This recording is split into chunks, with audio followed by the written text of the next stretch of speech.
everyone. Here I am back again to read you another story. This one today is called A Visit of a Bear, and it's written by a lady named Bonnie Becker. You might know this one, I may have read it to you before because I really like this one. A Visit of a Bear.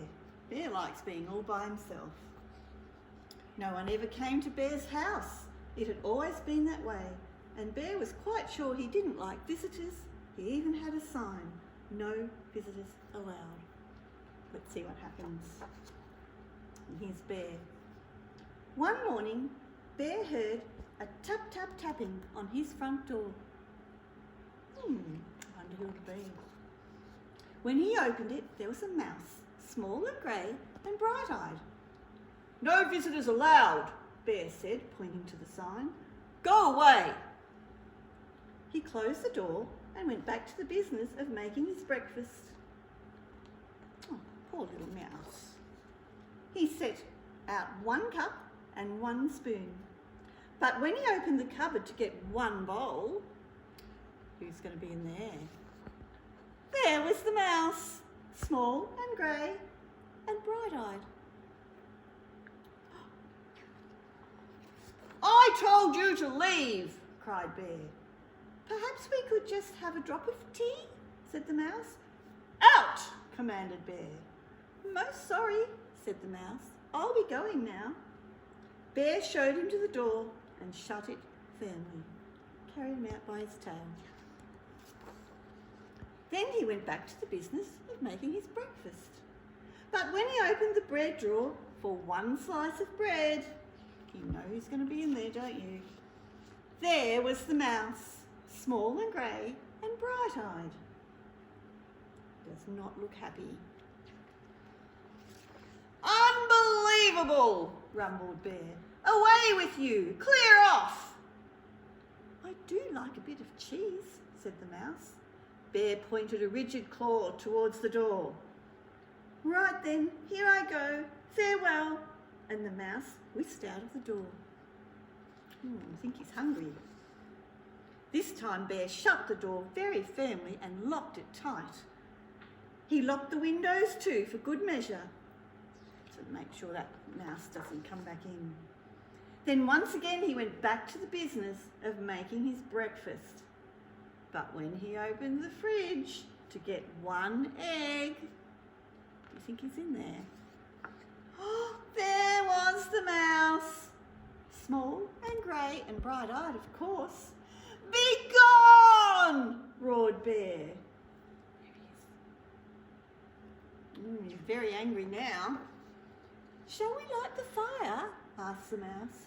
"This is impossible, intolerable, insufferable!" cried Bear, shaking with anger and disbelief. "Terribly sorry. Now you see me, now you don't. I am gone."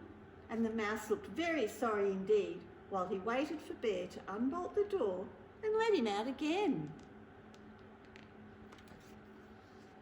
This time, before he went back to the business of making his breakfast, Bear shut the door very, very, very firmly, locked it, boarded up the window, blocked the chimney, and even put the plug in the bathtub. He's making sure he can't get back in this time.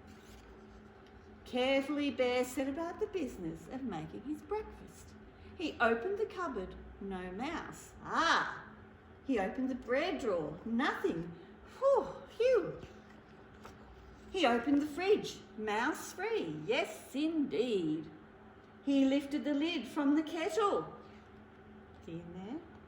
There was the mouse, small and grey and, well, you know the rest. Bear fell to the floor. "I give up," he blubbered. "You win. I am undone." Oh, he's just crazy.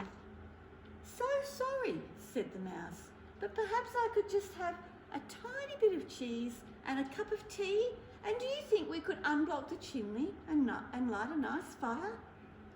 Bear blew his nose with a loud honk.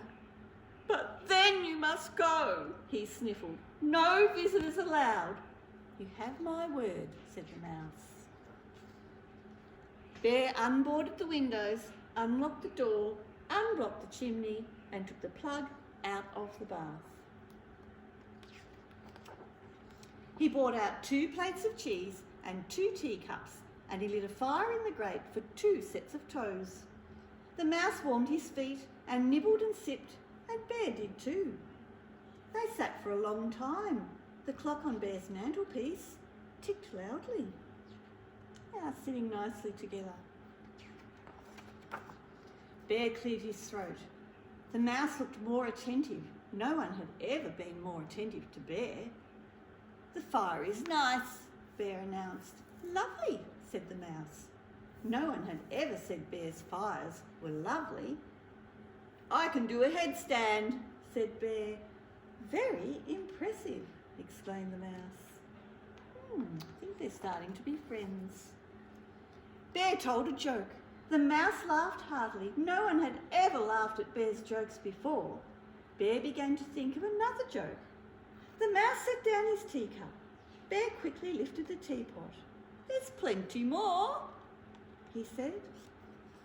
"So sorry," said the mouse. "Most kind, but I must be on my way."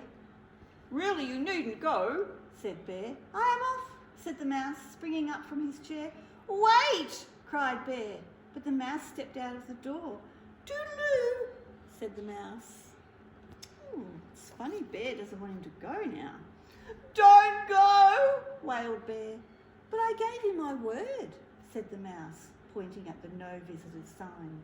So he's keeping his promise, he's going. "Oh, that!" cried Bear, pulling down the sign and tearing it up. "That's for salesmen, not for friends." "Not for friends?" asked the mouse, small and grey and bright-eyed. Bear nodded. The mouse's bright eyes glowed brighter. Bear smiled. "Oh, look." "Do you like 1 lump of sugar or 2?" said Bear, most politely. "I like 2, said the mouse, and Bear agreed. So now they've become good friends. Isn't that a great story? We all need a good friend. See you next time.